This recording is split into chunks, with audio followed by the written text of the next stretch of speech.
So, when I was doing research for fall anime of 2021, the World's Finest Assassin definitely came up on my radar, especially after I watched the trailer. I was immediately intrigued by its concept.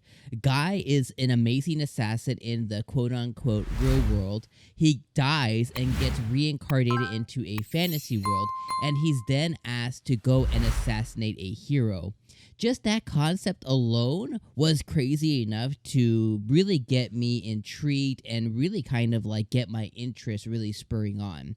Then I did some deeper research into it, and I found out that this is Studio Silverlink, or Silverlink, that's doing this specific anime, and this is also by the creator of Redo Healer. Now, the moment I heard this, I don't know if you guys have seen Redo Healer. It's basically, it's a far out there type of anime, and it's mostly focused on sexual stuff versus kind of what it is. There is some plot there, and there's a decent anime, but you kind of have to dig pretty far for it. It's not the best, nor did, after I watched a few episodes of it, did I think that it was the best either.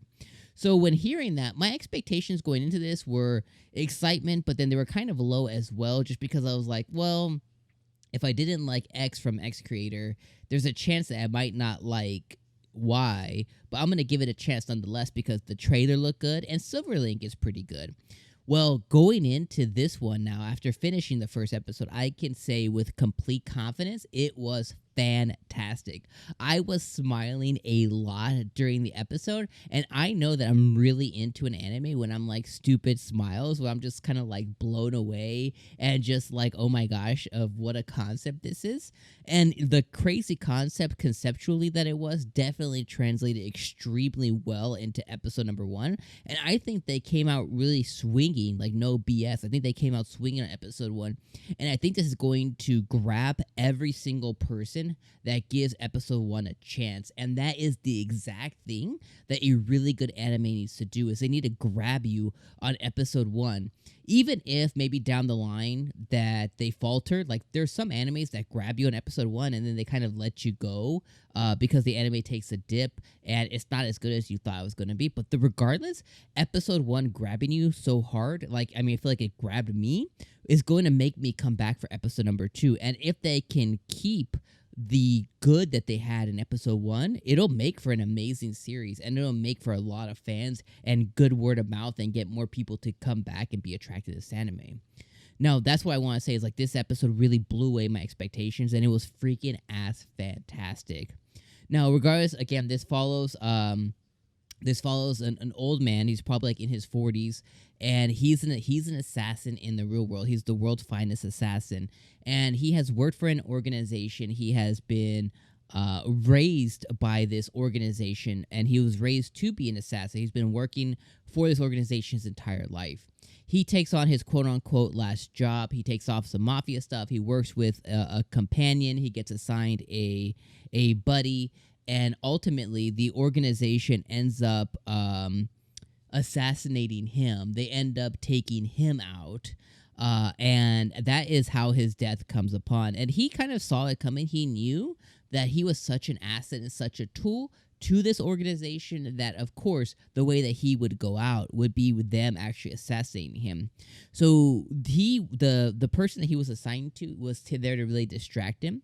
And he ends up getting on a plane, and that plane ends up being quote-unquote hijacked, but really it's the organization trying to take him out. They had promised him retirement and him being able to go train new assassins, and he dumbly believed it, but he did have some kind of sense of, what the hell, is this really going to be it for me kind of thing.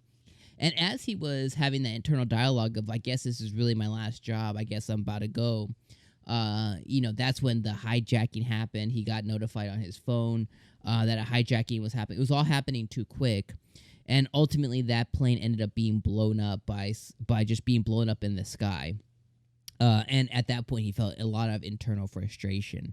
He then gets summoned by a goddess, and the goddess gives him options. You can be reincarnated with no memories and just live a new life, or you could be reincarnated with your memories into this fantasy world. And he immediately picks up on what she's putting down of, who do you want me to kill?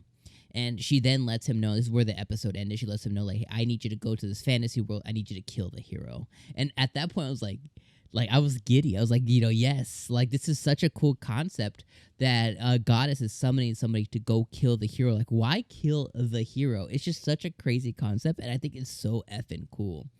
But I mean, that was really kind of like the nuts and bolts of the episode. But there was a lot of character building. They made him look like, you know, 6-pack old man. I was like, oh my god. So they character built him. They gave him some kind of humanity a little bit. They gave you some initiation to kind of be sympathetic towards him because of his upbringing and whatnot. And then they translated that into what's going to come. When the episode started too, we kind of got a glimpse at what the fantasy world is like. It looks like it's like 1920s, 1930s America, but there is swords and there's magic. There's magic and they're able to imbue magic, and they show him assassinating somebody who had a ring of like not a drug ring, but like a ring of people selling off other humans, specifically women, specifically girls, like young girls, and they were assassinating them. So that was a glimpse at what's to come, and I'm very excited for this anime. Like it definitely hit a home run with episode 1, and I am blown away.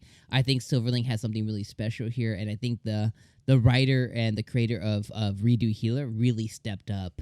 And hopefully this anime doesn't skew towards the sexuality. Hopefully it just skews towards telling this awesome-ass story, because it's really interesting.